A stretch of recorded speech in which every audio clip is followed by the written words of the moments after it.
Saya di Wijaya. Saya ini untuk presentasikan hasil bidang kelompok kami yaitu struktur musik. Yang pertama ada motif akan dijelaskan oleh David. Motif dalam musik adalah kumpulan nada yang pendek, namun memiliki arti dan ciri khas dalam sebuah komposisi musik. Motif biasanya diulang-ulang dalam sebuah lagu. Pengembangan motif terjadi ketika ide-ide ritmis atau melodis diulang pada struktur yang berbeda dalam sebuah komposisi. Jenis-jenis motif. Jenis-jenis motif itu ada 4. Yang pertama motif independen, yang kedua motif dependen, yang ketiga motif turunan, A repetisi, B sequence, C imitasi atau imitatif. Motif independen dan dependen. Motif independen dan dependen dalam musik. Yang pertama, motif independen ini seperti kalimat utama dalam sebuah paragraf. Kuat, bisa berdiri sendiri, dan seringkali menjadi pusat perhatian dalam sebuah lagu. Contohnya adalah melodi utama. Yang kedua, motif dependen. Ini seperti kata-kata pendukung dalam kalimat. Tidak sekuat motif independen, tetapi penting untuk mengumpulkan berbagai bagian dalam lagu. Contohnya adalah iringan.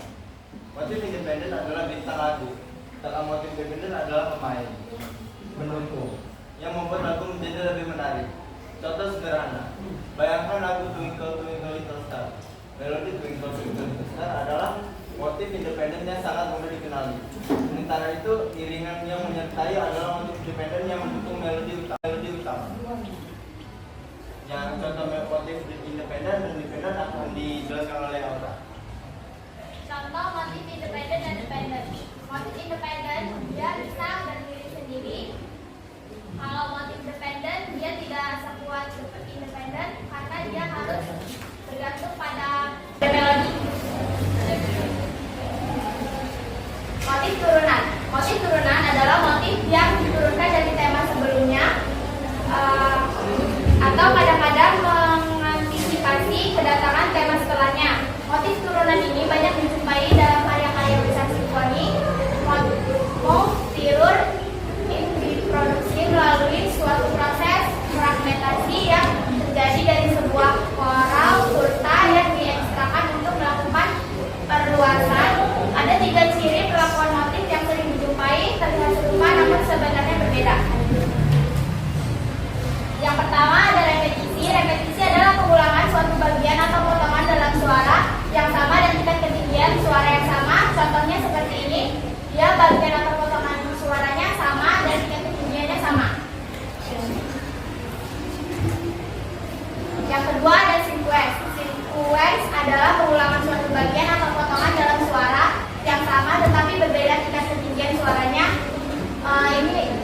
Ini contohnya, bagian potongan dalam suara yang sama tetapi tingkat ketinggian suaranya berbeda, dari sebelah kiri ke kanan dia semakin tinggi. Yang ketiga, imitasi atau imitatif adalah pengulangan suatu bagian atau potongan suara yang berbeda tanpa ketentuan tingkat ketinggian, bisa sama ataupun beda. Ini adalah contohnya.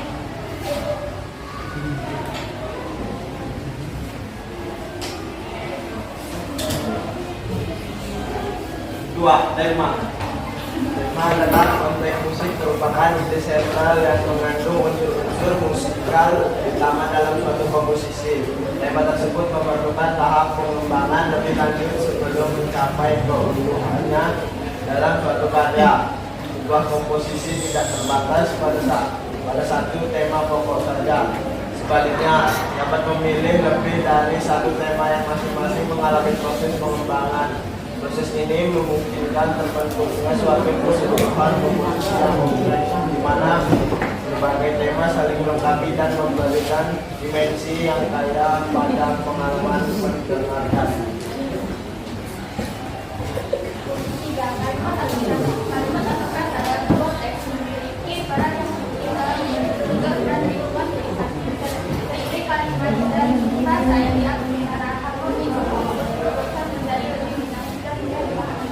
Kalimat atau kata adalah sebuah irama, biasanya 8 atau 16 irama. Sebuah kalimat atau beda-beda atau sebuah kalimat atau kata, yaitu kalimat kata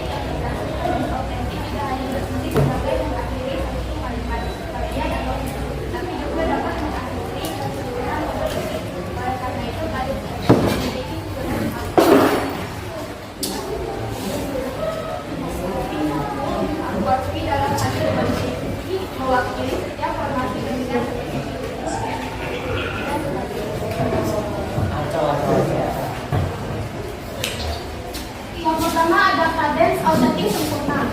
Kadens autentik sempurna terjadi jika akord tampil di kedua suara luar, baik sopran maupun bass dari akord tonik seperti contoh ini. Dua, kadens autentik tak sempurna. Kadens autentik tak sempurna terjadi jika touch atau twin dari tonika hadir di suara luar, seperti sopran dan bass, atau jika touch terdapat di suara bass. Yang B, kadens fagal. Kadens fagal sering digunakan sebagai kadens final. Kadens fagal juga digunakan untuk keseluruhan karya musik yang menggunakan sistem modal, seperti musik abad pertengahan atau komposisi modal. Berikut ini contoh pergerakan kadens fagal.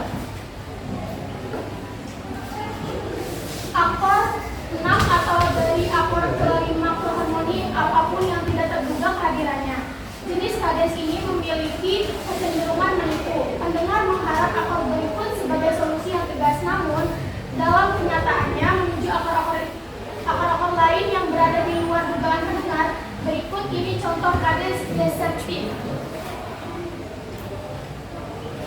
Kadens desertif. Akord-akord kadens setengah biasanya bergerak dari akord apapun menuju ke akord 5. Meskipun begitu, dalam musik abad ke-19 dan 20, kadang-kadang kalimat musik berakhir pada akord 2, 3, atau 4, sehingga hal ini perlu dipertimbangkan sebagai kadens setengah. Sebagai tambahan, pergerakan akord dalam kunci mular yaitu 6 atau 5 kadang diklasifikasikan sebagai kadens Pipian.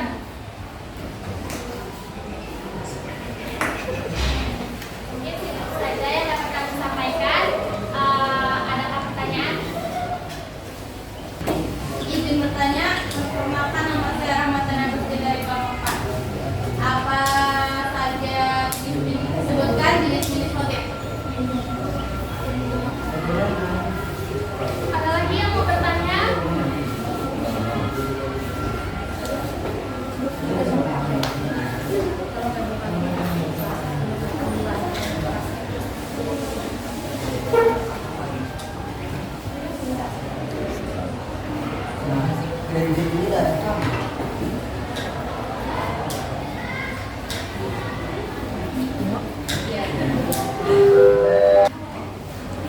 Perkenalkan, nama saya Asila Dihanatul Aisyah. Izin bertanya, terdiri dari berapakah kalimat dalam frase dalam musik? Terdiri dari berapakah kalimat frase dalam musik? Ya.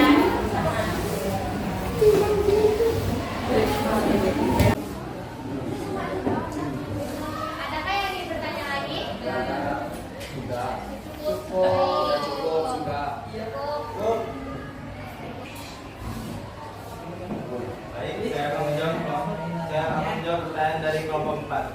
Apa saja jenis-jenis motif?